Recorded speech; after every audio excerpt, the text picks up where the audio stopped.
Mesdames et messieurs, bienvenue au débat du dimanche, la rétrospective de l'actualité sur Africable Télévision. Aujourd'hui, nous allons parler politique, lutte contre la corruption et justice, politique avec ce dialogue inclusif et cette rencontre entre les présidents du RPM et de l'URD, Dr Boukari Treta et Soumaïla Sissé, qui en ont parlé cette semaine. Lutte contre la corruption avec le dernier rapport du vérificateur général, un rapport qui met à nu d'importantes irrégularités financières, et justice avec ce procès qui suscite, qui soulève des passions, le procès Karim Keïta, des sujets qui seront abordés par nos invités, Makan Kone de Nouvelle Libération, Alexis Kalambri de Mali Tribune, Mohamed Amara, sociologue, et Maître Chakomar Konare, avocat. Dialogue politique inclusif, le RPM était ce vendredi au siège de l'URD. Une rencontre entre les présidents Boukari Treta et Soumaïla Sissé au centre des échanges. Bien évidemment, ce ne sont pas, au centre des échanges, bien évidemment, le dialogue politique inclusif, Mohamed Amara. Beaucoup d'initiatives pour parvenir à réaliser, à rendre effectif ce dialogue. Oui, c'est des initiatives louables par rapport à la situation au contexte de notre pays, qui est un contexte de dégradation sécuritaire. Et donc, ce serait bien que les différents acteurs, notamment les chefs des partis politiques, puissent déjà se parler, s'écouter et se comprendre pour savoir comment enclencher par rapport à cette situation de sécurité qui prévaut dans le centre et partout au Mali. Oui, Maître Konare, après la présentation officielle du Triumvirat et leur première sortie, cette conférence de presse, on voit ces initiatives-là au niveau des états-majors politiques de bon augure, peut-être. C'est très bien que les principales forces politiques de la majorité et de l'opposition se rencontrent à la veille de ce dialogue. Parce que de ce dialogue dépend en quelque sorte la survie du processus de décrispation entamé ces derniers temps. Un processus qui est menacé de se gripper. Pourquoi je dis ça? Parce que déjà il y a des préalables qui surgissent ça et là. Des préalables posés notamment par certains opposants qui pensent que le triumvirat n'a pas été désigné de manière consensuelle. Ensuite, vous avez la SEMA qui, dans une déclaration, a dit qu'elle n'était pas d'accord que certains sujets fassent l'objet de trop de débats au niveau de ce dialogue politique. Entre autres sujets, la révision de la Constitution et l'accord de paix signé avec les groupes armés. Alors donc, ce dialogue qui s'annonce va être très difficile à conduire et à se clôturer. Et personne ne peut préjuger de ces résolutions ni du sort qui leur sera réservé. D'accord, Makan Kone, sur ce dialogue politique et cette rencontre. J'ai lu aujourd'hui les journaux. Quand ils paraissent la veille, ils mettent leur une sur les réseaux sociaux. J'ai lu un titre avant de venir où Mme Sikajatousso disait dans un journal, ça va paraître demain, que le président de la République se taise et laisse les Maliens discuter. Moi, je crois que c'est pas un mauvais conseil, c'est pas un mauvais avis dans le cadre même de la consolidation de ces dialogues. Parce qu'en réalité, ce qu'on constate, c'est que les deux principaux protagonistes, c'est le président de la République et le chef de file de l'opposition. En fait, c'est pas Treta et Soumaïla et tout. Et ils se parlent, les responsables politiques se parlent.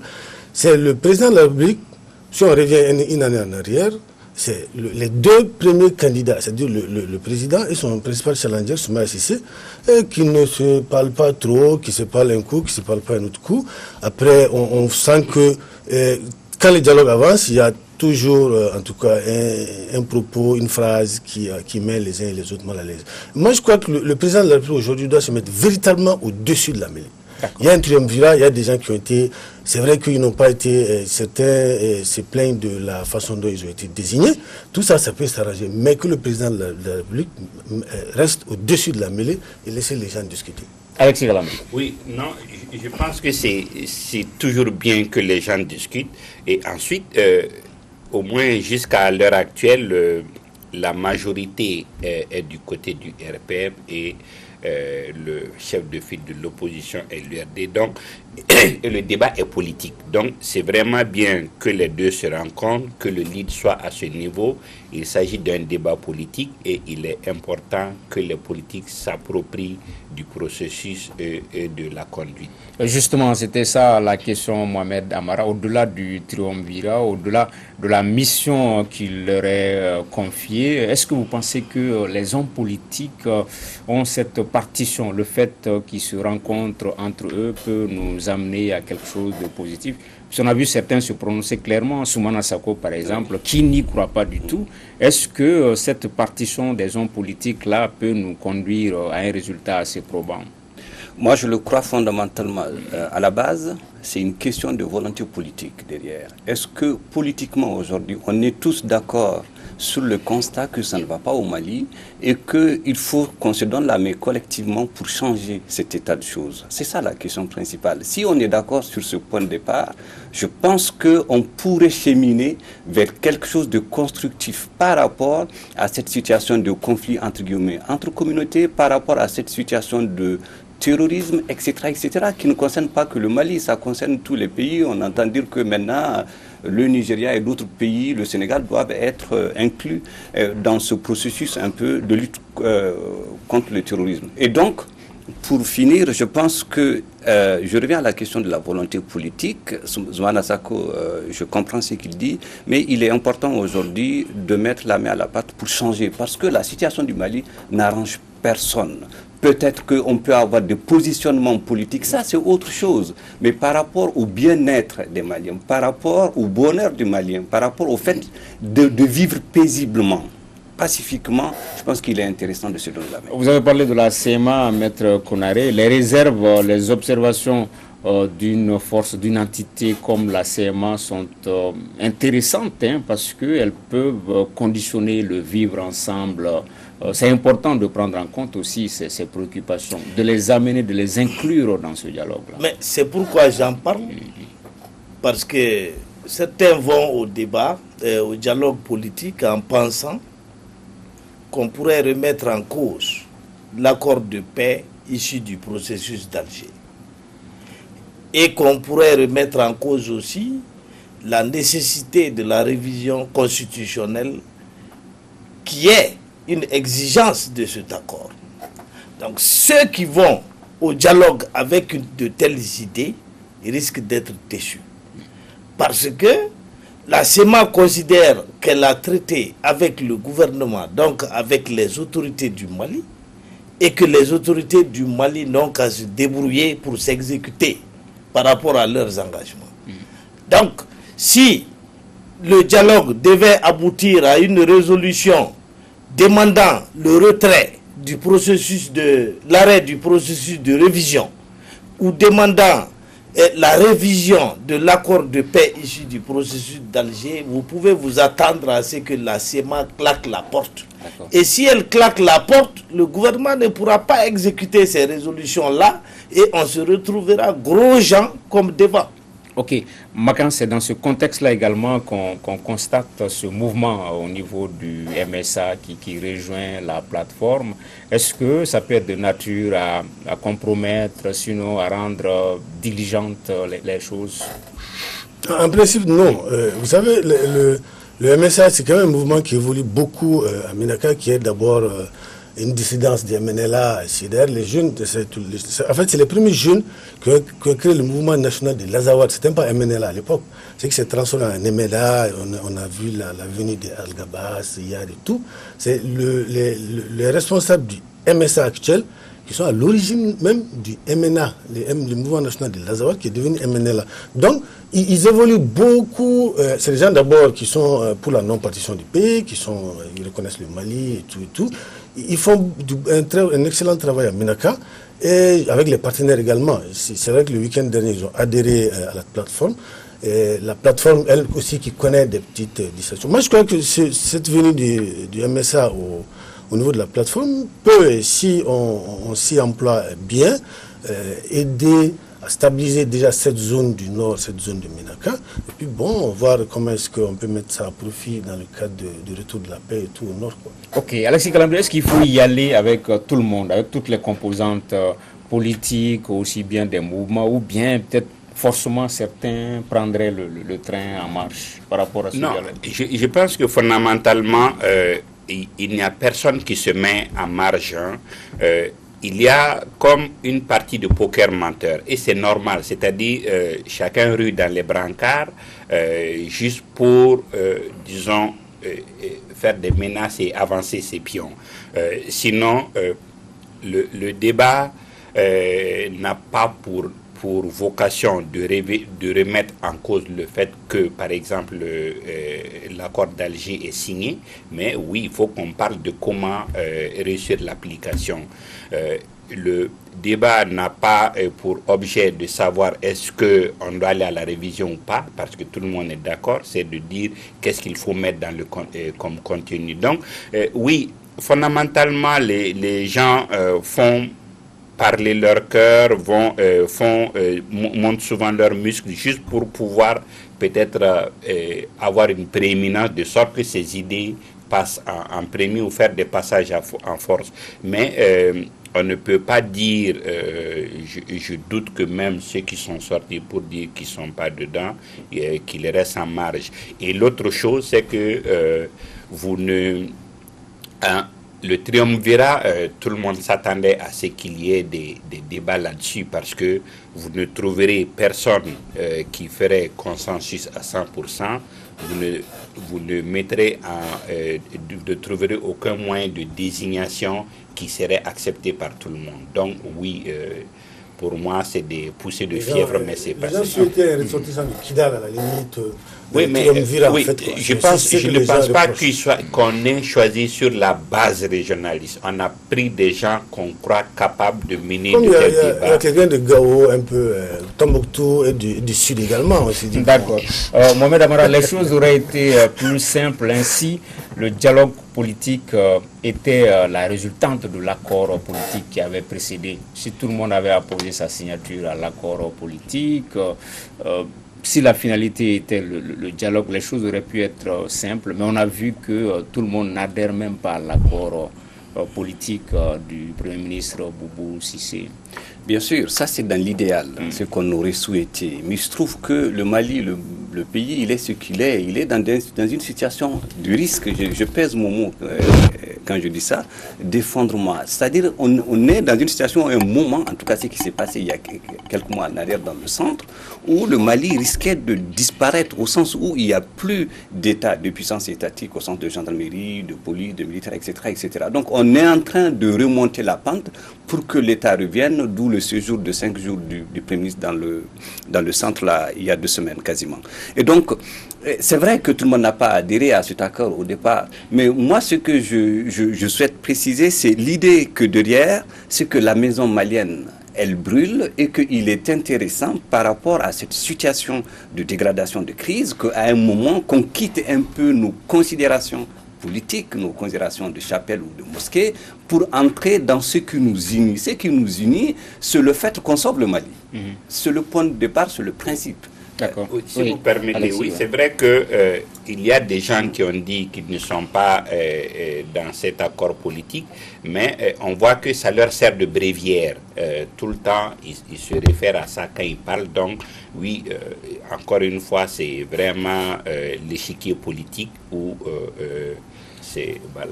Il est bon de signaler que l'accord politique est un bateau.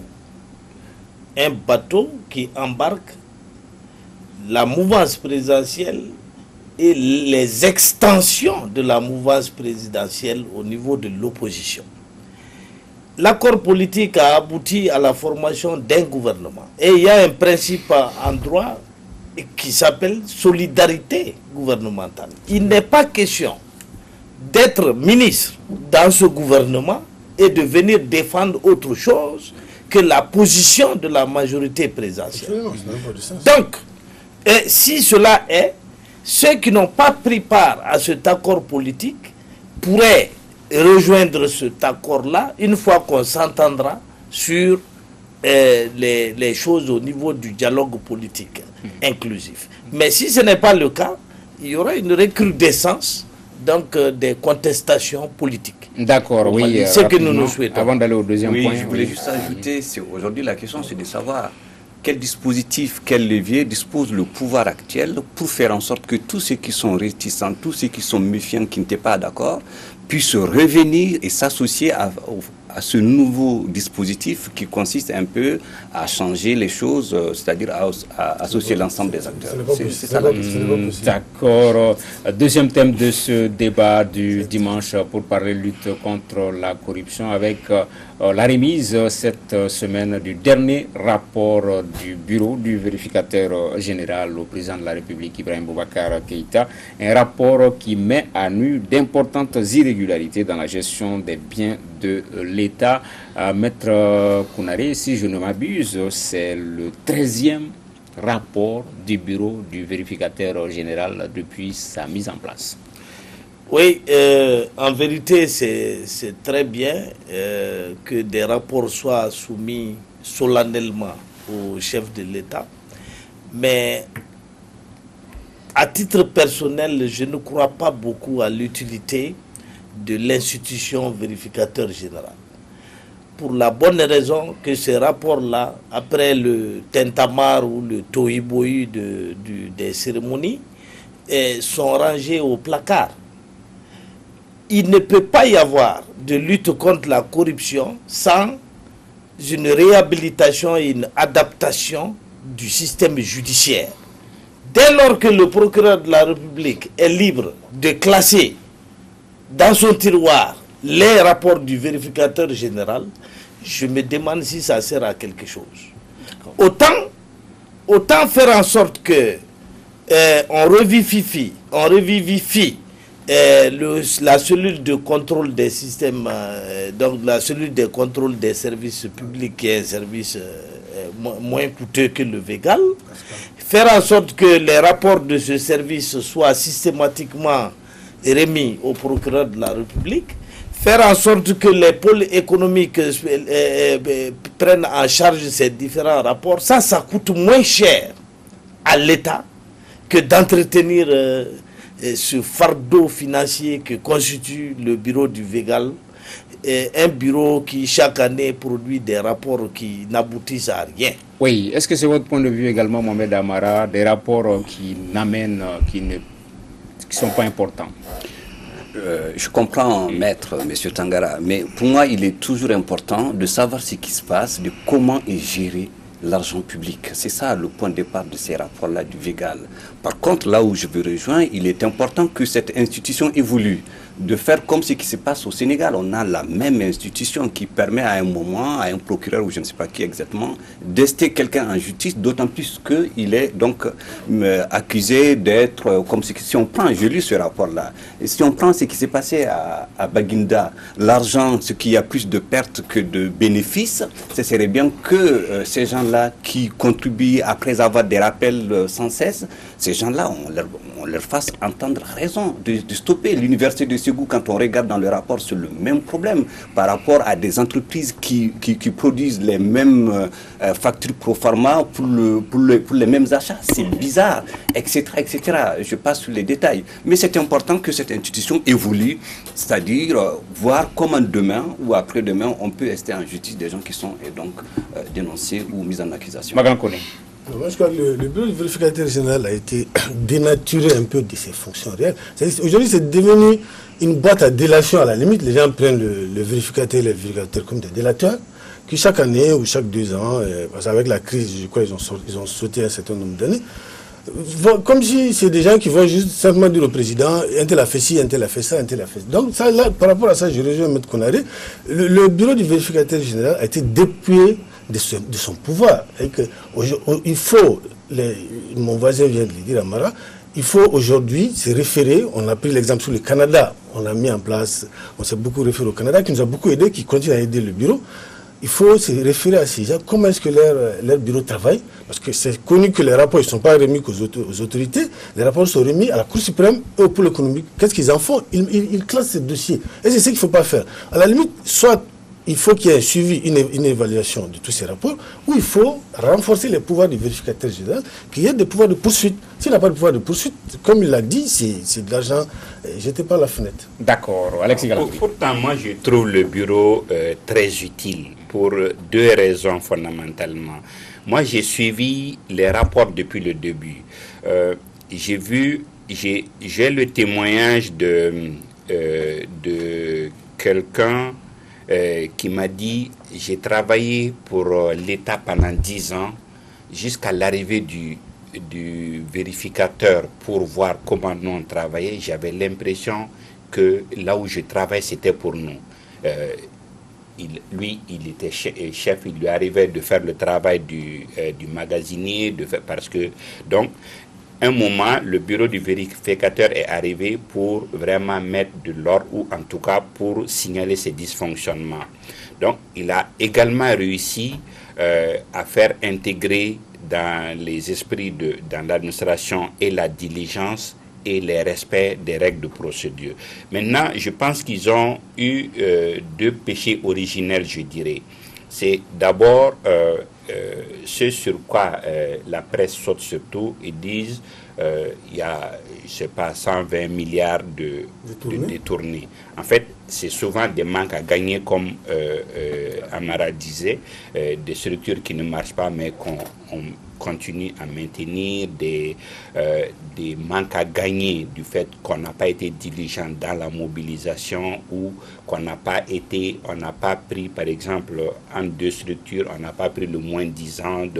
Donc, tout n'est pas détournement. Et je pense qu'ils n'ont pas été capables, dès le départ, d'expliquer cela. Il y a des cas de détournement. Donc, ils ont, pour moi, encore à faire un travail de pédagogie, d'abord au niveau de l'opinion pour dire les manques à gagner réels, mais au niveau de l'administration pour continuer cette tâche de mise en ordre des règles de procédure et des règles administratives. Il y a peut-être un problème de communication, Maître Konaré, au niveau même de la sociologie du Malien. Parce que quand le citoyen apprend qu'il y a des irrégularités au niveau de l'hôpital Gabriel Touré, au niveau des aéroports du Mali, il souhaiterait que l'État aille loin en procédant à des interpellations ou à des emprisonnements. C'est ce que le citoyen lambda attend. Mais tant qu'on ne fait pas cela, pour lui, voilà. Mais c'est ce que je disais. En fait, le principe de droit est le suivant. Le procureur de la République a l'opportunité des poursuites. C'est ce que dit le Code de procédure pénale. L'opportunité des poursuites signifie quoi? Ça veut dire que quand le procureur de la République apprend quelque chose, il est libre de poursuivre les faits ou les personnes citées, ou de ne pas, ou de se croiser les bras. Alors, donc, il est tout aussi libre, lorsqu'un rapport du Végal lui vient, de le classer dans son tiroir. Surtout que les rapports du Végal valent 1000 pages ou 2000 pages parfois. Vous envoyez ça à un magistrat qui a d'autres chats à fouetter. Vous pensez que c'est un lecteur, c'est Victor Hugo ou quoi, hein? Il va lire 1000 pages d'un... Non, il n'a pas ce temps. Donc c'est pourquoi j'ai discuté un jour avec un procureur qui m'a dit, mais si le Végal est sûr qu'il y a des détournements, d'abord qu'il cesse de parler de manque à gagner, qu'il parle de détournement, qu'il qualifie l'infraction qu'il a découverte, à savoir s'il y a eu vol, s'il y a eu escroquerie, s'il y a eu ceci ou cela, et ensuite qu'il cite les personnes qu'il soupçonne, et ensuite qu'il nous adresse un rapport détaillé sur les circonstances. C'est en ce moment que le procureur se sentirait obligé de poursuivre. Mais venir déposer sur sa table un fatras de papier, là, ça ne sert à rien. Oui, Mohamed, il ne va même pas lire. Okay, oui, maître, je vous comprends. Voilà. Mais si on prend un exemple concret, quand on prend la région de Caille, dans le rapport, il y a 2 ordinateurs qui devaient parvenir à l'aéroport, à l'ADM. Ils n'ont jamais vu ces 2 ordinateurs. C'est mineur, c'est pas important par rapport aux autres situations plus importantes de détournement. Là, on est en face d'une situation concrète de détournement. Je ne sais pas, ça suppose que le procureur ait lu les 1000 pages. Mais au moins pour moi, je termine. Pour moi, c'est le job du procureur, que ce soit 1000 pages, 2000 pages. Ça serait bien de se doter d'instruments, des étudiants ou d'autres pour lire ces 1000 pages et donc de faire des fiches. Parce que c'est de l'argent public dont on parle. C'est ça qui est important. Non, c'est le procureur demande au Végal de le faire. Le dernier rapport fait une autre révélation que la presse a d'ailleurs traitée. C'est par rapport à l'hôpital Gabriel Touré, où il dit qu'il n'y a aucun lit pour bébé. C'est clair, c'est une information claire et nette. Maintenant, qui doit s'occuper de ça? C'est quand même connu de tous, c'est quand même connu de la justice. Pourquoi est-ce qu'il n'y a pas de lit pour bébé à l'hôpital Gabriel Touré? Qui a fait quoi? Maintenant, c'est à l'État de s'engager. Le vérificateur, ils sont de bonne foi, et le vérificateur et les autres vérificateurs. Tout ce qu'ils peuvent faire, c'est dire, comme vous l'avez dit, c'est dire il y a ça qui ne va pas, il y a ça qui ne va pas. Mais déjà, on l'a dit dès le départ, leur rôle, ce n'est pas de dire c'est un tel qui a détourné, ils fixent les cadres. C'est clair par rapport à leur texte. Ils fixent les cadres, il y a la Cour suprême, il y a le procureur, il y a le pôle économique. Par rapport au cas précis, spécifique de l'hôpital Gabriel Touré, pourquoi il n'y a pas de lit pour bébé dans un aussi grand hôpital que ça? Oui, le ministère de la Santé est interpellé. Alexis, apparemment, le bureau du vérificateur fait un excellent job, mais il n'y a pas de suite judiciaire. Oui, non seulement, mais, et là, on ne peut pas les accuser pour ça, parce que oui, c'est pas leur job de qualifier et d'affiner comme Maître le veut. Ça, c'est le travail de quelqu'un d'autre. Mais quand même, pour mettre un bémol, j'ai reçu en tant que journaliste beaucoup de gens qui étaient accusés, qui se plaignent du fait que le contradictoire n'a pas été respecté. C'est-à-dire, quand on produit un rapport sur vous, on doit vous le soumettre, que vous prononcez là-dessus avant de faire un truc valide. Donc je pense que ça, c'est quand même, si c'est le cas, et ceux qui sont passés nous voir, c'était avéré. Je pense que c'est là où on doit vraiment mettre l'accent, qu'on soumette les rapports aux gens qui ont été enquêtés, et qu'on puisse voir ce qui est vrai, ce qui n'est pas faux avant d'aller loin, parce que ça peut décourager le procureur si il fait 2 ou 3 poursuites que ça n'aboutit pas. Voilà. Oui, mais peut-être qu'il y a du travail à faire à ce moment-là. Maga me donne raison. Lorsqu'il parle d'absence de lit pour bébé à l'hôpital Gabriel Touré, vous avez vu une infraction comme ça dans le code pénal? Peut-être il veut dire le bureau du vérificateur a fait son travail. Non, le bureau aurait dû aller plus loin pour dire si il y a eu des lits commandés, combien a été payé pour commander ces lits, qui a été chargé d'acquérir ces lits, combien a été détourné. À partir de là, les faits, je n'ai pas lu. Mais il faut je suis comme le parquet, je n'ai rien lu.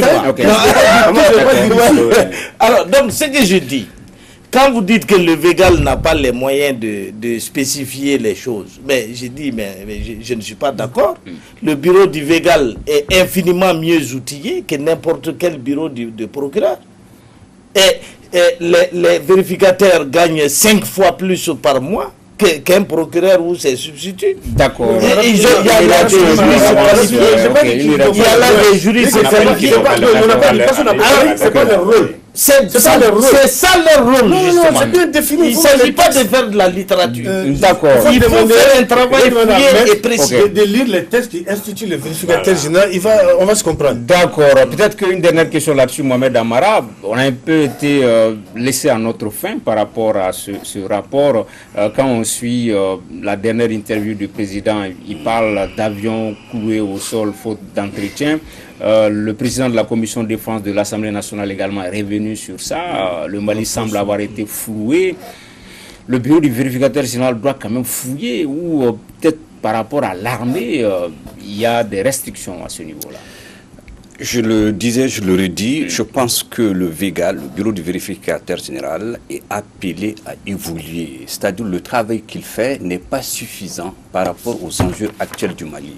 Ce n'est pas normal que dans un État en crise, que l'armée, qui est une institution régalienne par définition, qui doit nous défendre, ait des problèmes à tel point qu'il y a des avions qui ne puissent pas voler. Ça, c'est pas normal. Et ça doit être, il doit avoir des enquêtes, ça doit être dénoncé, ça doit être dit, ça doit être traité par la presse, par les politiques, etc., etc. Ça, c'est pas normal. Et donc, il revient en ce moment-là aux différents responsables, notamment le président, le premier ministre, etc., etc., et les autres acteurs, de repenser un peu le champ d'intervention, en tout cas, du Végal, pour que son travail ait plus de sens. La question, c'est la quête de sens. C'est-à-dire, est-ce que ce qu'il fait, est-ce que ça a davantage de sens par rapport à nos problèmes? C'est ça la question. Oui, c'est une prochaine piste, hein, le vecteur aérien, ces avions qui ne volent pas, Maître Konaré, qui sont cloués au sol. Peut-être qu'on verra ça dans le prochain rapport. Bon, de toute façon, moi je vous dis une chose. Dans un pays dont la démocratie n'a pas atteint celle du Danemark, ne vous attendez pas à trouver une institution indépendante. N'oubliez pas que l'ancien vérificateur général a été purement et simplement jeté en prison. Je parle de Sidi Soso Diarra. Au nez et à la barbe du président de la République de l'époque, et malgré son statut d'autorité indépendante. Donc, l'autorité, le Végal n'est pas une autorité indépendante dans les faits, elle est sur le papier. Donc, pour tous ceux qui touchent aux domaines sensibles comme l'armée, la présidence de la République, etc., ne vous attendez pas à ce que le Végal fasse des révélations. Vous vous souvenez que, même par rapport au Boeing présidentiel ou à l'affaire des équipements militaires, il a fallu que ce soit le FMI qui ordonne que le Végal fasse ce travail. Pourquoi il ne l'a pas fait avant? D'accord. Parce qu'il n'est pas indépendant. Ok, Makan connaît sur ces avions cloués au sol. Et les avions sont cloués au sol, le président de la commission de défense enfonce le clou encore, et puis à Paris. C'est ce qui est grave. Moi je crois que c'est vraiment un scandale. C'est à la limite plus de 10 milliards volatilisés qu'on a dit qu'on a mis dans des équipements militaires pendant qu'on est en pleine guerre. Le président, dans le même journal, il dit qu'on est en guerre.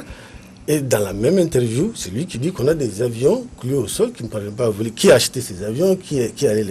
Comment les acheter? Il y a quand même un contrat. On n'achète pas des avions comme on achète deux paquets de cigarettes à la porte. Non. Il y a des gens, il faut qu'on nous montre les contrats, il faut qu'on nous dise comment est-ce que ça s'est arrivé. Et cette histoire ne peut pas rester comme telle. On est dans quel pays? Est-ce que vous avez lu pour le cas spécifique des avions, Ibeka en avait parlé effectivement longtemps, mais je pense plus que c'est plus diplomatique et politique que des questions de malversation. En tout cas, même dans l'intervention de Karim, si vous lisez, on sent que c'est plus diplomatique et politique qu'une question de malversation. Je voulais dire rapidement à deux mots. En fait, la première autorité qui a parlé de ces avions, c'est l'ancien chef d'état-major de l'armée de l'air, un certain Bamba, qui l'a dit dans un média international, en l'occurrence c'est Bloomberg, qui a dit qu'on a des avions au sol, on a des hélicoptères qui ne nous servent à rien. Tout le monde peut vérifier sur Internet, si vous allez sur le site de Bloomberg, vous allez voir. Maintenant, donc, le président n'a fait que confirmer cela. Bon, la diplomatie dont mon grand frère Alexis parle, moi, je ne sais pas. Nous, ce qu'on veut savoir, c'est pourquoi les avions, on a mis nos impôts dans des avions, et pourquoi est-ce qu'ils sont cloués au sol, pourquoi est-ce que... Et puis, c'est à la limite même, comme si nous-mêmes, nous jetions en pâture notre armée. Quand on dit qu'on n'a pas d'avion, c'est grave, quoi. Ok. Qu'est-ce qui se passe avec ces avions-là? En tout cas, le citoyen malien veut le savoir, une actualité qu'on va suivre, bien entendu. Troisième et dernier thème de ce débat du dimanche, un procès qui soulève présentement les passions au Mali, le procès opposant l'honorable Karim Keïta aux journalistes Adama Dramé et Mamadou Diadje Sako, respectivement directeur de publication du journal Le Sphinx et promoteur de radio Futur Média. Le troisième round du procès a eu lieu mercredi dernier et Maître Konaré, on est toujours dans les exceptions. Oui, en matière de diffamation, vous devez savoir que l'ensemble de la procédure peut être annulée par le tribunal pour des raisons de forme, sans qu'on entre dans le fond du dossier. C'est-à-dire sans qu'on sache si le journaliste a des preuves ou pas. Donc on est dans les débats de procédure, et ce sont des débats extrêmement importants. Parce que si la défense parvient à annuler la procédure sans qu'on entre dans le fond, ça la dispense de produire des preuves de ce qu'elle dit sur le fond. Alors, donc c'est ça qui explique qu'il y ait eu ce débat acharné sur les exceptions de procédure tendant à annuler l'ensemble de la procédure de diffamation initiée. Je crois que le juge a mis l'affaire en délibéré uniquement pour statuer sur les exceptions soulevées. Ouais. Si le juge les reçoit, la procédure sera annulée. Si le juge les rejette, on ira au fond du dossier et on demandera alors aux journalistes quelles sont vos preuves. D'accord, on aura la réponse à toutes ces interrogations le 17 juillet. Mais Mohamed Amara, on a vu une nouveauté mercredi dernier. Les partisans de part et d'autre des différentes parties étaient au niveau du tribunal, sinon devant le tribunal. Comme on l'a dit, c'est un procès vraiment qui soulève des passions. C'est un procès qui soulève des passions au-delà des questions juridiques. Je pense que c'est un procès qui permet, on l'avait dit la dernière fois, de juger la santé de la démocratie malienne. Si on arrive à faire ce procès, à le tenir et à faire éclater la vérité, qui a raison, qui a tort, etc., etc., je pense que le Mali aura gagné, en tout cas pour moi, quelques centimètres de démocratie, et l'image du Mali sera rehaussée autrement. Ça, c'est un aspect. Deuxième aspect et dernier aspect important, c'est que ce procès-là, c'est un procès à... C'est un couteau à deux lames tranchantes. C'est-à-dire que si on ne fait pas attention, il risque de susciter des troubles sociaux. C'est ça ce dont vous parlez, M. Tangara, ces différents camps, le camp de Karim, le camp des journalistes, Dramé, Saks, etc., qui se bataillaient pour des histoires de t-shirt ou de positionnement, etc. Et donc, le risque qu'on se retrouve dans ce qui s'est passé avec Rasbat il y a quelques années en arrière, c'est à peu près la même chose. Donc ce serait bien que ce procès-là puisse se faire dans un espace, dans un cadre sécurisé, clair, et pour que tout le monde puisse s'exprimer de façon légaliste et juste, pour éviter ce qu'on a connu par le passé. Makan Kone. Moi, je crois que c'est déjà bien que le procès se tienne. Maintenant, je crains, comme vient de le dire Maître Konaré, qu'on aille à l'annulation de la procédure, parce que les trois exceptions essentielles qui ont été prévues, c'est-à-dire l'absence de Dramé, le fait qu'il y ait un autre procès plus ou moins en cours de l'autre côté, je crois, et puis les juristes, Maître Konaré peut me conforter. C'est-à-dire que par rapport au procédure de diffamation, il y a des questions de temps. Il y a une question de temps, de période, de tout. Apparemment, la convocation et tout le reste n'a pas été remise à... La convocation n'a pas été remise à temps. C'est ce qui s'est dit un peu, en tout cas. On est dans les batailles d'exception. Il y a ces trois points que les avocats de Saks et de Dramé sont en train de défendre. Donc, il est fort probable qu'on ait à l'annulation de la procédure. Maintenant, l'autre, c'est qu'il faut quand même que ce procès se tienne parce que c'est des disparitions d'un homme. Au-delà même du journaliste, c'est un homme qui a disparu il y a plus de 3 ans aujourd'hui. Maintenant, moi, ce que je ne comprends pas trop, c'est que les gens de l'autre côté qui s'agitent, qui vont voir les familles fondatrices, qui vont... Le dossier est devant la justice, il faut laisser la justice faire son travail, Okay. c'est tout. Oui, Alexis, il y a une volonté de part et d'autre à ce que la lumière soit faite sur cette affaire. Même les avocats de l'honorable Karim Keïta, chacun veut qu'on entre maintenant dans le fond pour qu'enfin la vérité soit dite. Je crois que c'est le plus important. Le défi, c'est vraiment au-delà des positions des uns et des autres et des ressentiments personnels, il faut qu'il y ait la manifestation de la vérité. Parce que ce qui est important pour tout le monde, c'est de savoir ce qu'est devenu un confrère qui a disparu, en l'occurrence Birama Touré, qui a disparu depuis plus de 3 ans, comme disait mon vis-à-vis. Il faut qu'on sache qu'est-ce qu'il en est. Donc le défi, c'est vraiment comment dépassionner les débats, comment faire en sorte que tous ces gens qui viennent se mettre dans la logique qu'il faut aider en la manifestation de la vérité, c'est le plus important. Mais il faut vraiment qu'on sache qu'est-ce qui c'est. Et pour moi, le procès est important parce que si ça se tient, au moins on saura si c'est une piste qu'il faut poursuivre ou l'abandonner. Oui.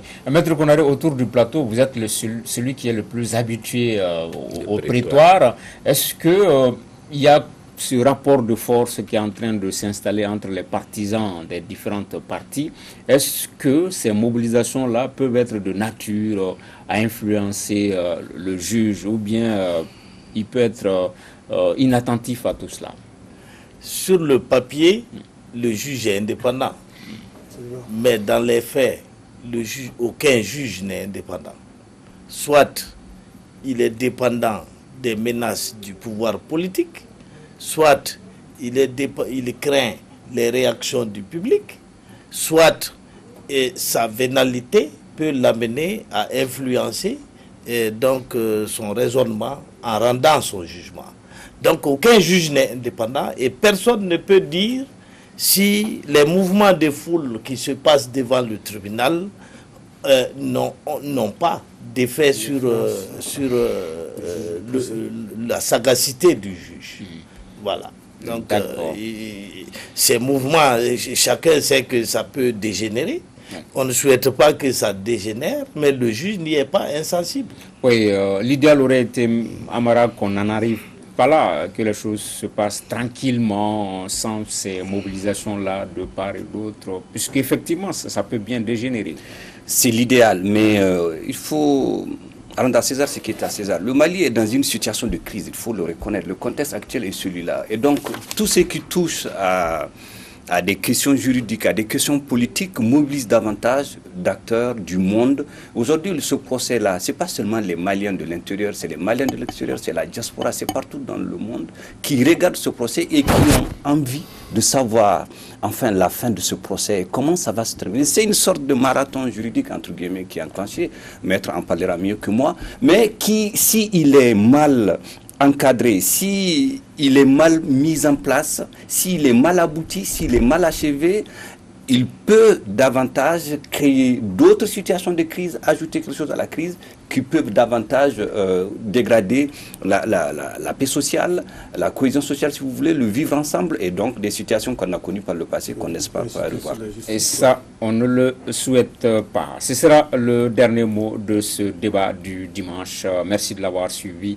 Nos invités étaient Makan Koné, directeur de publication de Nouvelles Libérations, Alexis Kalambri, directeur de publication de Mali Tribune, Mohamed Amara, sociologue, Maître Cheikh-Omar Konaré, avocat.